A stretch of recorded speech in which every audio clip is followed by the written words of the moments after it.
What hurdles do you see tomorrow? Frankly speaking, I have analyzed the states. We know the number of delegates each state has. Take, for example, in Rivers State, a number of delegates 93. Lagos State is 55. Akwa Ibom is 140. So we have calculated, and we know, judging from these states, I can tell you in the South Side, there's no way our candidate will not coast home 90%. There's no way. If anybody tells you that, the president is being economical with the truth. Without manipulating the polls. How do you manipulate? It's not manipulation now. How will you manipulate? I mean, there is no state that's secondus. Times when how you know acceptability? No. How you know acceptability?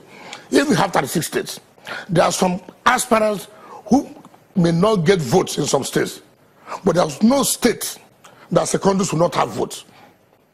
There's no state in this country that secondus will not have votes. You know, I mean, we're not strangers to this country. Yes. Even in times when the PDP has made a big show of transparent, elections or transparent voting, especially at the conventions, candidates have also come out at the end of the day to say that the system, even though it was transparent, for instance, using an alphabetical system of the states, will immediately tell you who voted for who in what state or what state delivered who. Like I said, I'm not in the convention planning committee, so I don't know for now how they are going to do. So I will not be in a position to begin to say, oh, this is going to be the system tomorrow. But your colleagues are there. The mere fact my colleagues are there does not mean that they report to me.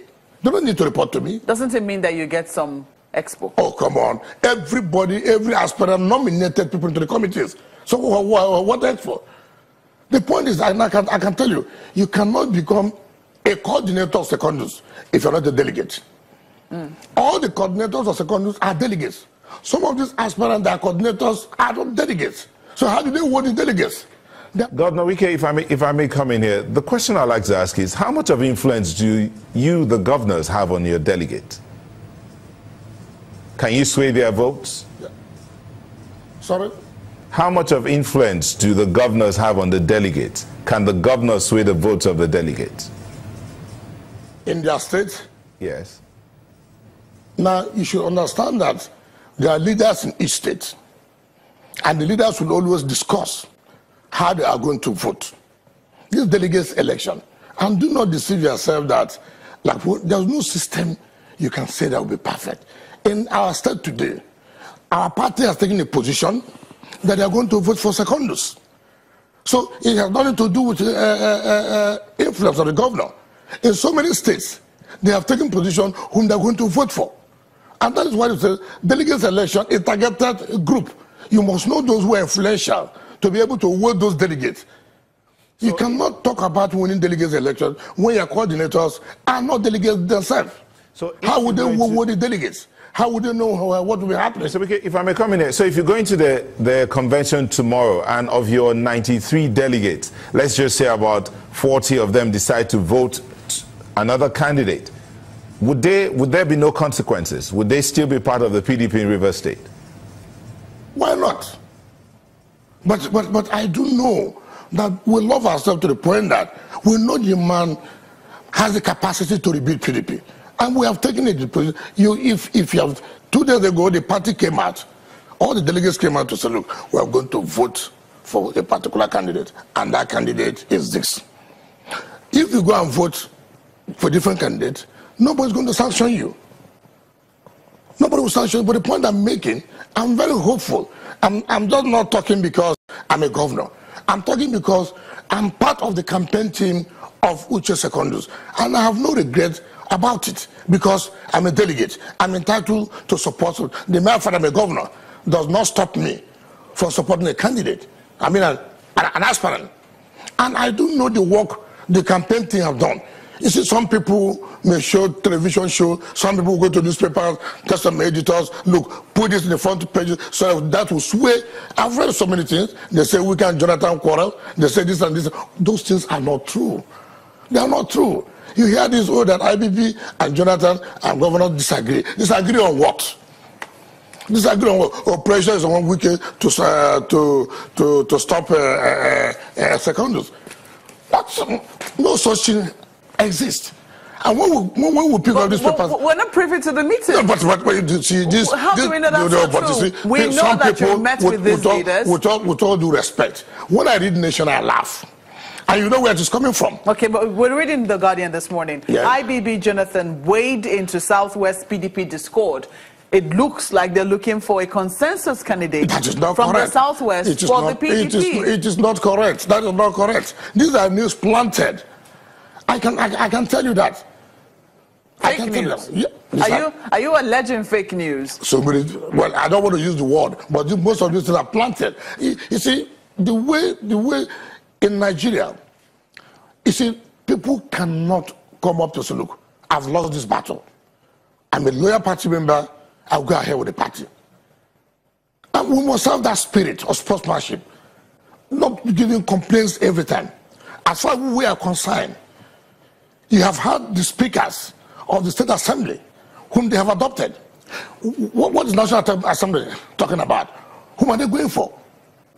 So you must look at these groups. National Assembly is a group, it's a bloc. Have you listened to them? They're not going to be talking in their state. I mean, I would think that yes, they're a bloc, but when they, disperse, no. You see, they'll be loyal to their state. It is also their own political interest. No, loyal to it. No, in this case, let me tell you something. They are bloc, right? They'll protect their own institution. They will say, listen, for this election, we think that the proper person we should vote for is aspirant A. That, again, may work or may not work. But first of all, they have a view. And you cannot underestimate them. You cannot. You must have to recognize them. What is National Assembly saying? What are the members of the Assembly, what are they talking about? What are the party chairmen saying? It's not just you come to sentiment on pages of newspaper that people are doing this, are doing that. Let me ask what Gimba is asking, not saying this morning. Governor Wike, because from your submissions, it seemed to suggest that the party has come up with a secret consensus candidate. Is that the case? No, that's not the point I'm saying. What I'm saying that delegate selection are targeted at groups, individuals. So if you are campaigning, you are not going to campaign as somebody running for a general election. You are going to campaign at these targeted groups. I will go to National Assembly and send myself to National Assembly. I will go to the House of Assembly and send myself to the House of Assembly. I will go to the party chairman because these are statutory delegates. And whether you like it or not, you will be getting feelers. What are they thinking? That is why in the United States of America, you can say, they will say, oh, in this state, this candidate is likely to win. You cannot rule that out. So that does not mean there's a consensus candidate. But the fact that these are groups whom you must have to go and woo. Most people campaign as if they are running general election. It's not a general election. It's a delegate election, targeted 2,400 something delegates.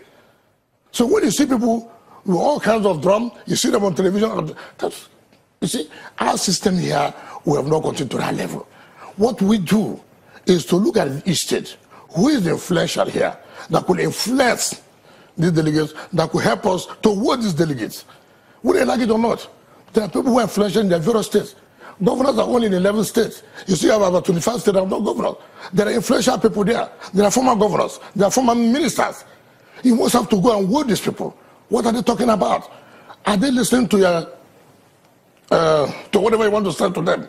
So you don't just come on pages of newspaper or on television to say, look, this man is campaigning, this man is not campaigning. It's not true. Well, we'll let you wrap up your thoughts when we return from this break. Please stay with us.